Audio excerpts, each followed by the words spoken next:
Welcome to History and Video Games with SleeplessRonin. Today I want to talk about the game Ghost of Tsushima, probably the best game of 2020. But I want to talk about several of the historical inaccuracies in the game. Let me preface this by saying I am not an expert in samurai. I'm just an enthusiast.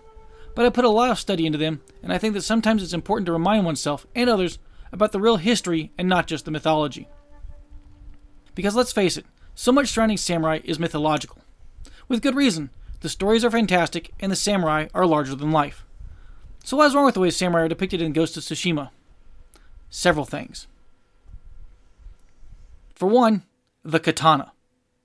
Yeah, the very soul of the samurai, well, it was not used in 1274. It did not even exist in 1274. Samurai at the time would have been armed primarily with bows, the sasuga, a type of tanto or dagger, and very often the naginata, with the sasuga being the least used of the three, bows being the primary weapon of choice. There were no family heirloom swords like the Sakai family katana at the time of the Mongol invasion. In fact, the idea of the katana being the soul of the samurai would not come about until sometime during the Tokugawa shogunate, 1600 to 1868, most likely coming from the Book of Five Rings written by Miyamoto Musashi in 1645. And was in many ways a natural progression from the Lord Son's 21 Articles, or House Rules for Samurai, written in 1491. Very early in the Sengoku Jidai, 1467 to 1615, the era of warring states. Anyways, I'm going off on a bit of a tangent. Let me get back to the central tenet.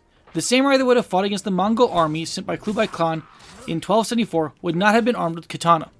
The katana as we know it, more specifically the koto, or old sword, would not come about until sometime around 1400, during the Muromachi period. There just were no katana, as we know them, at all during the time of the Mongolian invasion in 1274. It didn't even exist. Next, I want to talk about Bushido. Let me start off by talking about the Kamakura period from 1185 to 1333. This is the era that surrounds the Mongolian invasion in 1274. In the game, spoiler alert, reinforcements are requested from the shogun. The game gets this right, as during the Kamakura period, the shogunate was largely the central power of Japan. The emperor was largely just a figurehead. This does seem to happen to the imperial family for quite often. So, of course, in the game, who would you seek help from? You'd seek help from the shogun. So the game got that part right. Now, this is very significant because the Kamakura Bakufu, or tent government, was the first military government of Japan, which, let's be honest, Japan will have a lot of those as time marches forward. But do not think for 1 minute that the samurai of this time followed Bushido, the honorable way of the samurai, way of the warrior. That idea did not originate until around 1616. I say around because the first use of the term Bushido was in 1616 by Kosaka Masanobu in the Koyo Gunkan, or the military exploits of the Takeda family. So the idea may have been around a little bit before, but it was not widespread, nor there's anything really like it in 1274. I'm not going to spoil the ending of the game, but suffice to say that no situation like the one at the very end would have come up. The code of Bushido was not there. Some elements of the ideal of loyalty to a clan superior might have been there during the Kamakura period, but they were not codified, nor were they always followed. In fact, many years after the Mongol invasions of 1274 and 1281, during the early Ashikaga period, 1336 to 1568, the whole idea of loyalty to an immediate superior was so turned on its head that a term called Gekokujo, the act of an inferior striking a superior, became widespread. To quote The Secrets of the Samurai by Oscar Ratti and Adil Westbrook, the vertical system of direct loyalty which had held clans together had begun to crumble. Vassals would turn against lords, they would descend into the tendency to plunder, betray, blackmail, and even slay those they'd once held fealty to. The average Japanese of the time was eminently distrustful and always kept his weapon at hand. This is not in the Kamakura period, this is in the Ashikaga period, but that's what happens right after the Kamakura period. The honorable samurai was not really there at this time. Now, can I draw a direct line from the collapse of these systems of loyalty that resulted from the bankruptcy caused by the Mongol invasions to the eventual Onin War, and finally to the rise of the Sengoku Jidai, both which was 1467. It was the beginning of both of those. No, I really can't. But you can make some extrapolations. Let's go back and look at Lord Son, the guy who wrote the 21 articles I briefly talked about earlier. Well, he should know a lot about this, as he was a Ronin who rapidly rose to power in Kanto. Oh, he was born into a branch family of the Ashikaga family. Remember, this is in the Ashikaga period, so that's kind of like the imperial family. But during a dispute over successions in the Imagawa family, which is the family his sister had married into, he slew the leader of the opposing side and was rewarded with Kokuji Castle and control of the Ise province for doing what was probably not a very honorable act.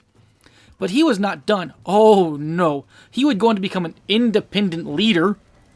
Yeah, that's a bit of a vague term, isn't it? Of a significant force of warriors. And in 1491, the same year he wrote his 21 articles, he and his force would take Horigoye, gaining control of Izu province, whereupon he would take his name, Hojo Son, Lord Son. And in 1494, he would gain control of Odawara Castle through an act of absolute treachery by arranging for the castle's lord to be murdered while out hunting. Now, if that doesn't sound very Game of Thrones-like, yeah, it is Game of Thrones-like. His treachery and opportunism would found the Hojo clan that would then survive for successive 5 generations. This guy who wrote this big book, or I guess this little book or whatever, on the way the samurai should act, the house rules they should follow, was not exactly a person who ever really followed his own rules. Now, I know this has been a relatively lengthy section, but I'm hoping that I've illustrated that during this time period of the Mongolian invasions in 1274, the idea of warriors following Bushido like they show in the game would not have been a thing. The idea was around in a light form potentially, but it was not what we imagined the samurai honor to be. In many ways, the invasion was a prelude to any semblance of this breaking down. So, if there was some, the honorable samurai beforehand, which wouldn't have been the exact same thing as Bushido, because that wasn't existent, the invasion and the subsequent results would have broken that. So, perhaps, if we look at this from the developer, Sucker Punch's perspective on the Ghost, your character in the game, maybe that's some commentary on this, because in some ways I can see how that could fit, but it's really the structures that they talk about in the game wouldn't have been in existence. They weren't there in 1274. Let's briefly take a chance that if you haven't taken the opportunity to do so, please subscribe to my channel, and if you like this video, please invade that like button.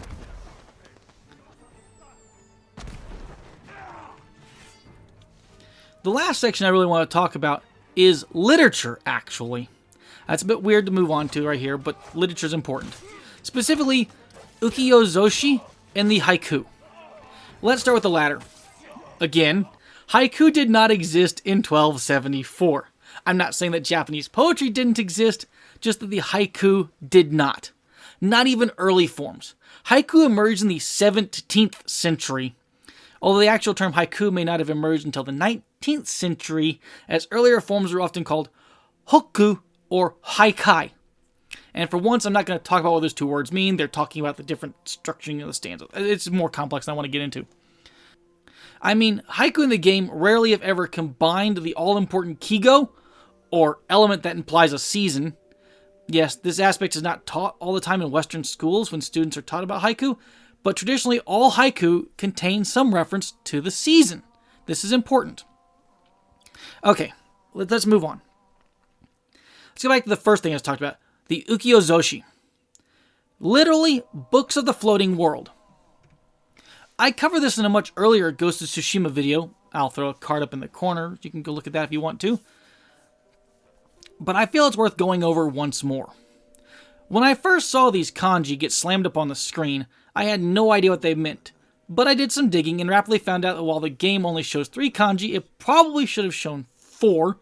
I don't know why the last one was left off, but the first 3 alone didn't really make any sense without that last one added on. But once again, here we have something from a much later period in Japan. Ukiyo-zoshi did not come about until the late 17th, early 18th centuries. The very first works of ukiyo-zoshi is Ihara Saikaku's Life of an Amorous Man, and it is, well, it's a guide to the pleasure quarters and courtesans of the time. Not exactly what you'd consider highbrow literature. It was, however, some of the earliest commercial literature available in Japan. Now, while the term ukiyo-zoshi first came about in reference to erotic works, it later came to be the all-encompassing term for works about life in the Edo period, also known as the Tokugawa period from 1603 to 1868. So it felt confusing for it to be in the game, unless the creators of the game meant it to mean sort of like this is an everyday life kind of quest. I don't know. It just felt a little bit out of place. Am I being nitpicky? Probably. But it's all on the surface of history. It's really important to know that ukiyo-zoshi was not a thing in 1274. And let me just say, I absolutely loved the game of Ghost of Tsushima. It was my favorite game of 2020, hands down. Absolutely fantastic. But it was not historically accurate. And the designers knew this. They admitted this. And I'll admit, a game that was 100% historically accurate probably would not have been half as cool. But it is important that we understand that the game is just that, fiction. Historical fiction, but still fiction. So sometimes it's good to be reminded of the actual real history underlying the games. Now, before I leave, I want to leave you with a shot that's both historically accurate and fictionally accurate. The kamikaze. I love that they reference this in the game. It's wonderful. Oh. One last thing before I say sayonara. In the game of Ghost of Tsushima, you get to use explosive thrown weapons, like black powder bombs and sticky bombs.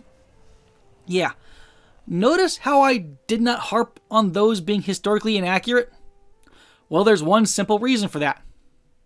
The Mongol invasion of 1274, well, that was probably the earliest known example of gunpowder warfare, and it involved essentially were like early hand grenades. And the ones in the game are the ones in the game 100% historically accurate? I doubt it. But in this case, I'm going to say that's close enough. In the invasion, there were gunpowder, bombs, explosives, or whatever that were used. And you know what? It's really cool the game had those in there. I can't complain about them because at least they are a reference to something that was probably real at the time. That's fantastic. So sometimes little details like that do sneak in. They are included, and it's really cool. Okay. Now with that, I think it's time to say that if you enjoyed this video, please honorably press the like button and loyally subscribe to my channel. Thank you for watching. This is SleeplessRonin saying sayonara, and we'll see you next time.